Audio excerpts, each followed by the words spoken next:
Welcome everyone to this new series of mine for the channel. So this is David, and on this playlist of videos I plan on showing you guys some JRPGs that I feel that they don't get the recognition that they deserve, and for some that are kind of underrated.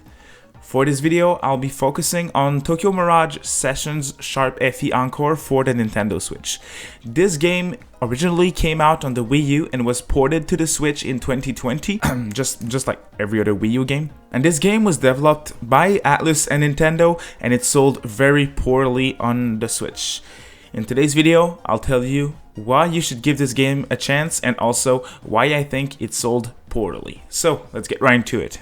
And just a quick disclaimer before I even start to give my thoughts on the game.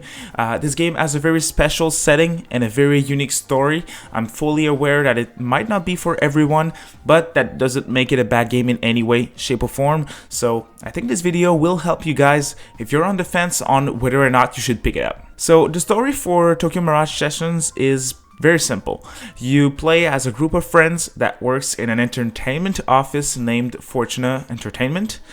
Some are actors while others are idols or singers, and you as the main character will assist some of your friends like Susaba, Tuma, and much more. You have a big cast of characters that you'll play with. All are very memorable and very interesting. Of course, while you are living your normal life, shit happens. Some artists are getting possessed by mirages and they disappear in the idolosphere. The idolosphere is another dimension where there's demons and monsters, and this is where some artists that disappear go once they're kind of kidnapped in a way by the demons that possesses them. Afterwards, these same bad mirages are doing attacks on the city, and you and your friends, you have good mirages with you that will help you to fight the evil. And mirages, they're very similar to personas from the Persona franchise since they're following the orders of its master, and you and the other characters of your party are Mirage Master. The master goal is to create a bond with his Mirage as time goes on, and as you progress through the game, you get to deepen your bonds with your mirages, and I'll go deeper into the progression system in a bit, so I don't want to dive too much into it right now. As you can see, the story is very simple. It's still very entertaining, and it's still great to see all the interactions between the characters. At first, they may look a bit bland, but at the end, you really start to get a feel for the cast of characters that you play with. The idol aspect of the game did not personally turn me off, but of course, I heard some players told me that they felt it was not a good setting for this game.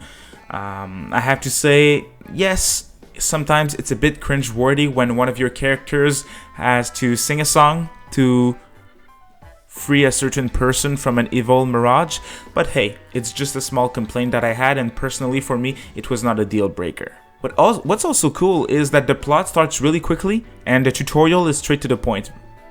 I really like that. Another thing that I liked from the game is the art style, and the graphics are really gorgeous.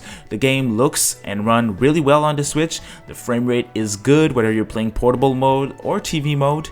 And I also need to mention that the load times are super fast as well. There's basically no loading times between battles. Overall, a really good experience as far as performance goes.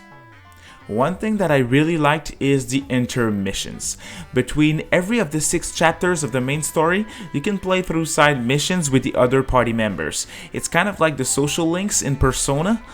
When you complete them, you gain new performers that you can use to get radiant skills that allow your characters to evolve and get overall way stronger, gain new abilities, stuff like that. I don't want to go too into details here, but what you have to know is that TMS has an amazing progression system that was really addictive. I found myself completing all the side stories for the game to get all those advantages, and of course they're actually really fun to play through as well. Most of them, they really deepen how I felt as a player for my other party members.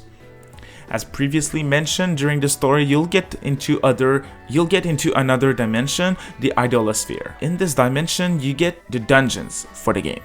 The dungeons in TMS are beautiful, and the design of them are very original. I would say though that there's not a lot of gimmicks in them. They're fairly simple. Most of them are simple exploration, beating monster until you reach the boss. Some of them also have a few differences that I don't want to spoil in this video.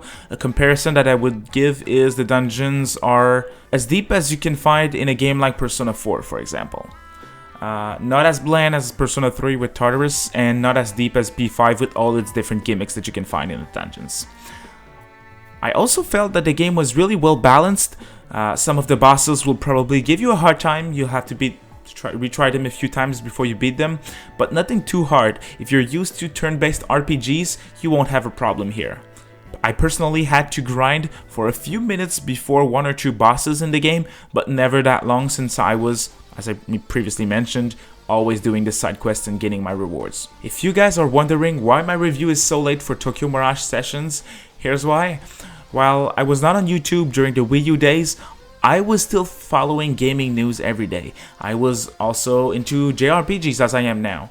So when they first announced SMT Cross Fire Emblem, 2 of my favorite franchises together in a crossover, I was amazed, I was blown away. But as many of the fans of both of those franchises, I was immensely disappointed when they revealed more of the game. Of course, there's some similarities from both franchises, but it's more of a new IP than a crossover at this point. I was so frustrated when the game came out and when I saw everything that it was that I completely skipped it on the Wii U. Now that the Switch version is out, I finally decided to play it, and it's a really good game once you look over the fact that it used to be a SMT Cross Fire Emblem game. I can't recommend it enough. Don't let its simple aesthetic turn you off, guys. Overall, TMS is a really good game that was unfortunately skipped by many. It has its flaws, but it's definitely worth playing if you like a good turn-based RPG with a great story. So that's it for the first episode in my JRPG GEMS series for the channel. If you liked what you saw, if you want more content like this, I won't be covering only Switch games. There will also be older games, other games from other platforms. So don't hesitate to click that subscribe button. If you have any suggestion for me or anything to say about TMS or my videos in general, please leave a comment below. I really appreciate it, and I'll see you next time.